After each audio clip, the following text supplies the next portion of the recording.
What's good, everybody? We in these streets. We in these food streets. About to go grab me some food. I'm hungry as hell. One thing I love about working where I work, we got like 7 different spots to eat.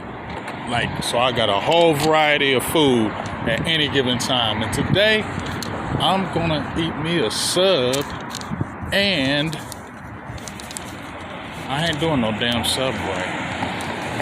I'll tell you when I pull up on them. It's not Jimmy John's. Jimmy John's is good too. But I'll tell you when I pull up. But hey, I want y'all to look at something. It's going to go across the screen before I even talk.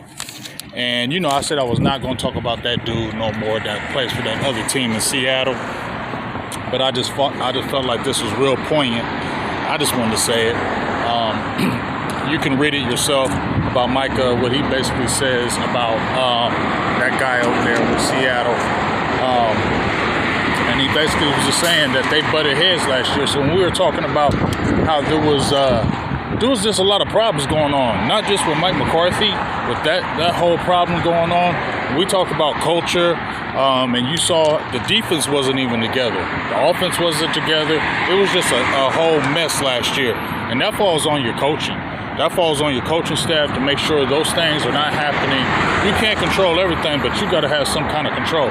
And as you can see, them button heads was real. Michael Parsons and that dude, they was butting heads all the damn time. You know what I'm saying? And Micah said, it was my time. I thought it was my time last year, but that wasn't to be true. And he said, he ain't hating on nobody, but basically it sounds like he was glad for you to go. And I'm glad for you to go too, because like I said, you wasn't no real leader. You was a fake leader. You just was a loud talker, and you ain't see that. And then, I don't know. The next thing he says is some people like to drink and smoke, and he said it twice. He said some people like to drink and smoke. He said it twice. He said, me, I like to tweet. I like to know everything what's going on. I like to know about players. I like to stay up to date on what's going on, so I can always be knowledgeable. And I'm gonna tell you right now, this was about probably 5 years ago before D-Law signed his contract. Y'all never remember this, but he was out there riding on his bike, and they were talking about a couple NFL players, and he was like, who? And these were like well-known players. I'm like, in my head, like, dude, how don't you know these players? These are like your peers, and you don't even know who these dudes are. That was like 4 or 5 years. No, I was like about 5 years ago. And I was just like, how don't you know the players, bro? Oh, Jersey Mike sub is where I'm gonna turn up. I'm gonna turn up on this bacon, this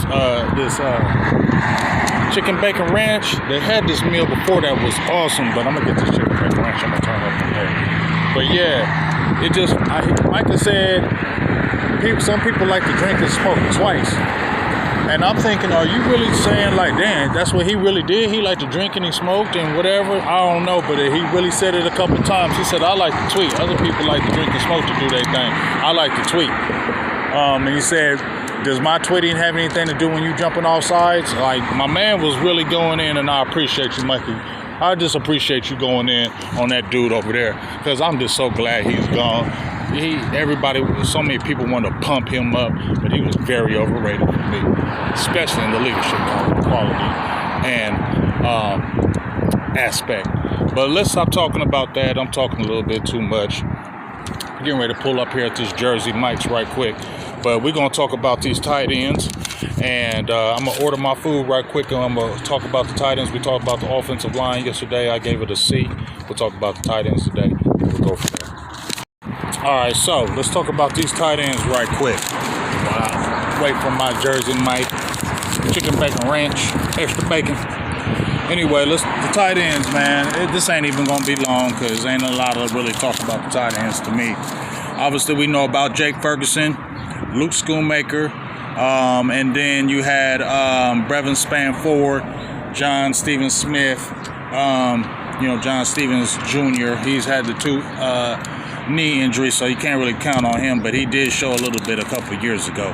But let's talk about Jake Ferguson. I mean, you saw what he did his rookie year. The second year, he was on the cusp, had 71 catches, He was on the who's who. I had liked him at the Senior Bowl, went and saw him at the Senior Bowl, picked him in my mock draft numerous times, and actually picked him in the right round.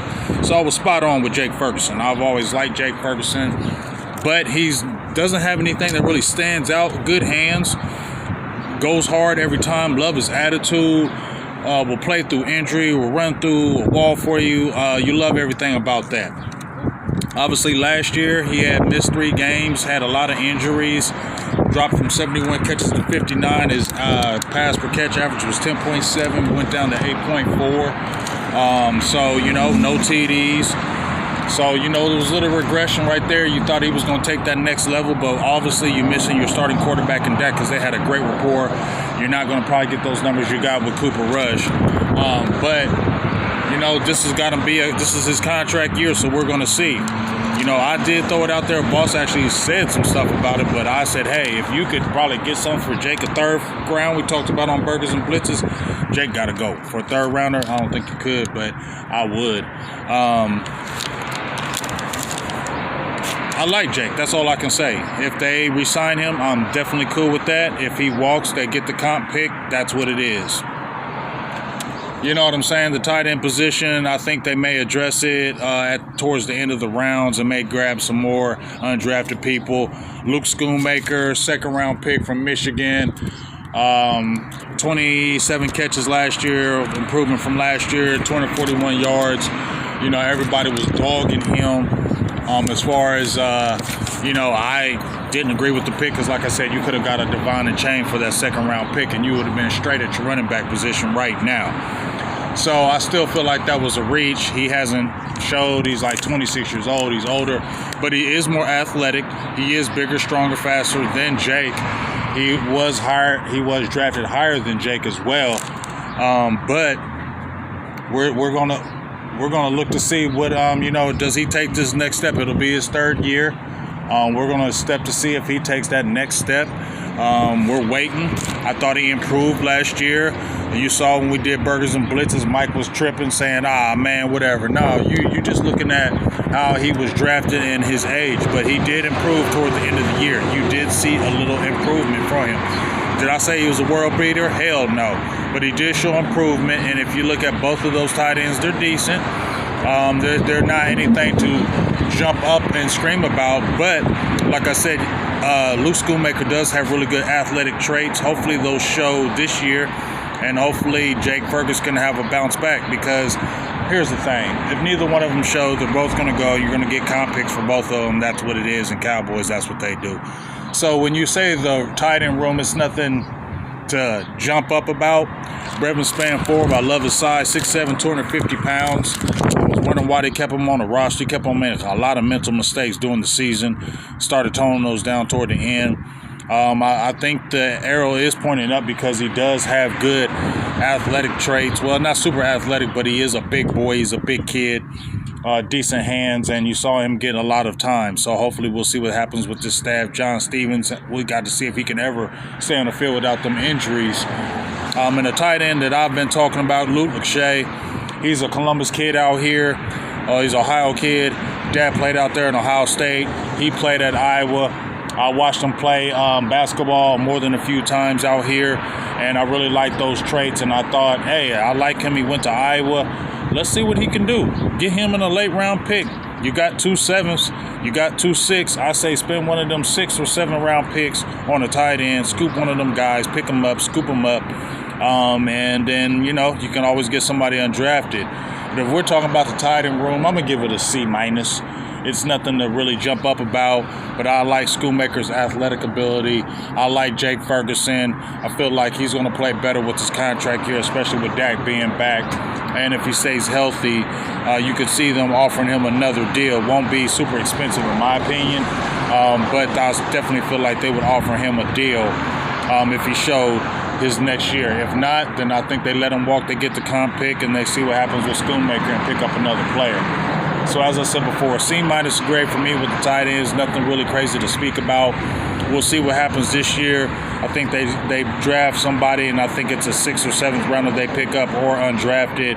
And we'll see what happens if Jake can have a bounce back year, and we see if Schoonmaker can add to what he was doing toward the end of the year. So that's just my kind of thoughts. I heard about Browns talking about trading for Dak. That's just goofy and stupid. That's not happening. But just my quick thoughts, my quick chat on tight ends. C- grade for them. And let's talk about them receivers tomorrow.